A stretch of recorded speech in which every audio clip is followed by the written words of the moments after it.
An ion electron configuration is just a little bit different than the normal electron configuration. First of all, metals lose electrons to form noble gas configurations. A noble gas configuration is very stable. So by losing electrons, by getting rid of their valence electrons, they go just down to their core electrons, and it's a very stable configuration. So let's look at sodium, and I'm going to write the whole thing out. Sodium ion, it has an Na+. So what does that mean? That means that this electron is pulled off by something else. So what's left over? 1s2, 2s2, 2p6. That would be the ion electron configuration of Na+. Let's look at F-.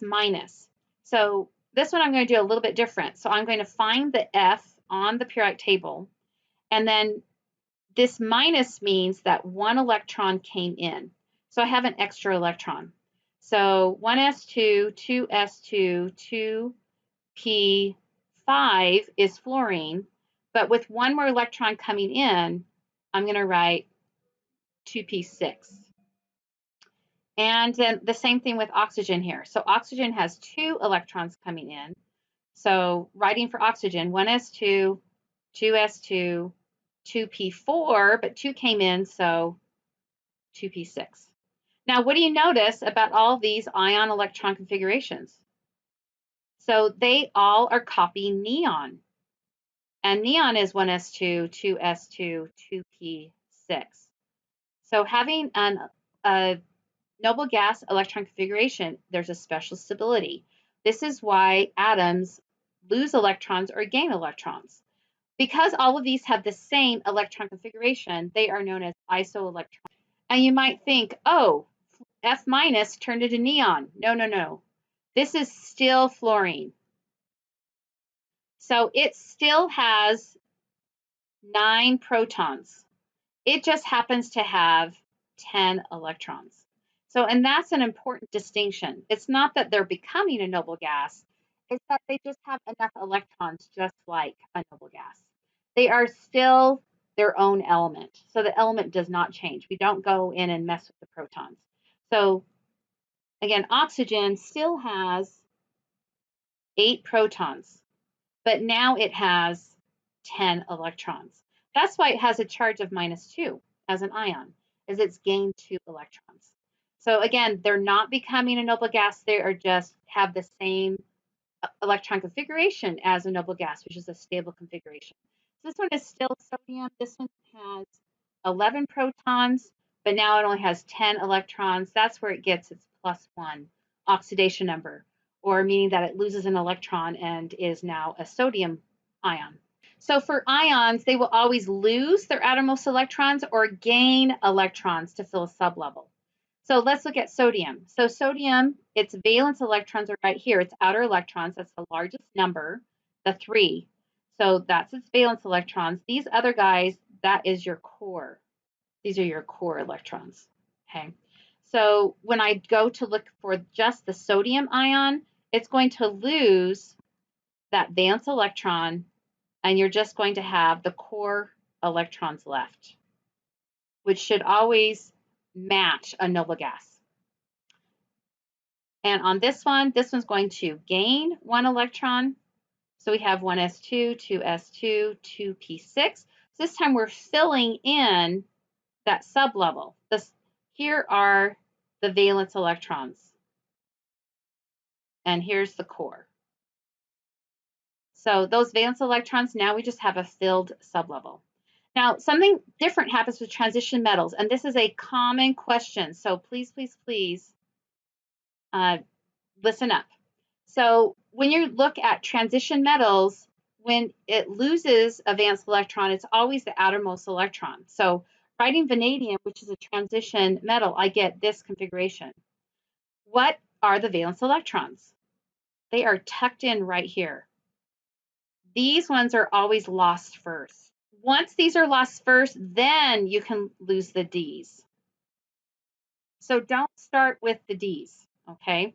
So let's look at this one. So vanadium +3. So I need to get rid of 3 electrons. 2 electrons are going to come from that 4s, and then 1 electron is going to come from the 3d3. So I will write this as 1s2, 2s2, 2p6, 3s2, 3p6, and then 3d2. So transition metals, you need to remember that the outer valence electrons are those s electrons. So watch out for that. That will for sure be on your test, my test, and also your AP chemistry test. It is a very common question. They ask it every year. Just as a reminder, the family oxidation numbers, please memorize this. So +1, +2, your alkali metals and your alkaline earth metals, they are always those charges. Your transition metals can have various charges, but you should remember this series: +3 for aluminum, +2 for zinc, and +1 for silver. That is a very common, those are very, very common elements that they use on the AP test. And of course, your boron family, +3, carbon family, +4, nitrogen, -3. That's where we start getting negative. Oxygen family, -2. And we have our halogens, -1, and our noble gases of 0. When you get down here, these metals, it gets a little weird. So just know that it's a little strange. They're going to be positive. So even though they're in the nitrogen family, that one at the bottom, it will be positive. So bismuth is a little bizarre. Okay, but you should know that. +1, +2, +3, +4, -3, -2, -1. When I remove an electron, the atom gets smaller and it becomes a cation or a positive ion. When I gain an electron, the atom gets larger or it becomes an anion. And the reason why is because of the nuclear pool or the nuclear charge. So we're not changing the number of protons. Atom, I still have 3 protons. For the ion, I still also have 3 protons. But now I only have 2 electrons. Because the nuclear charge has stayed the same, so this is the same nuclear charge. The only difference is that there's less electrons to pull in. So because there's less to pull in, that nucleus can pull in the cloud tighter and your cation gets smaller. So this is for all cations. Let's look at our anions or our negative ions. So we're adding an electron. And if we look at fluorine, it has 9 protons, but now it has 10 electrons. The atom has equal. Again, the nuclear charge is the same, or the nuclear pull is the same, because we still have the same number of protons. You can see it there. The only difference is this one has more to pull. Because there are more electrons to pull in, it doesn't do as good a job as the atom does. And so that ion is going to be a little bit bigger. Also, you have electron repulsion is what it's called. And because of that, the electron cloud can kind of puff out. All this has to do with Coulomb's law. Coulomb's law is a fancy formula. You don't ever have to memorize it or use it or solve for it, but you should know the principles.